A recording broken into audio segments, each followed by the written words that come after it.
உலகநாயகன் கமல்ஹாசன் மற்றும் மணிரத்னம் கூட்டணியில் உருவாகிற தக்லைஃப் திரைப்படம் வித்தியாசமான ஒரு படமாக இருக்கும்னு தகவல்கள் வெளியாகி இருக்குது.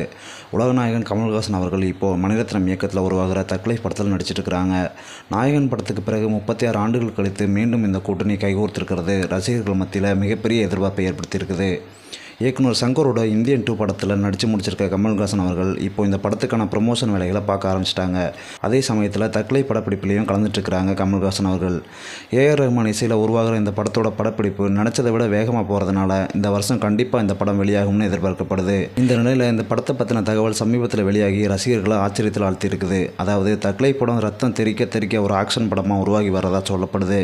அது மட்டும் இல்லாமல் இந்த படம் தர லோக்கலாக இருக்கும்னு தகவல்கள் வெளியாகிட்டு இருக்குது. பொதுவாக மணிரத்னம் படம் ஹைடெக்காக இருக்கும். ஆனால் தக்லைஃப் படம் அப்படி இருக்காதான். மணிரத்னத்தோட படங்களில் இருந்து முற்றிலுமாக மாறுபட்ட வித்தியாசமான படமாக தக்லைஃப் உருவாகிட்டு வரதா சொல்லப்படுது.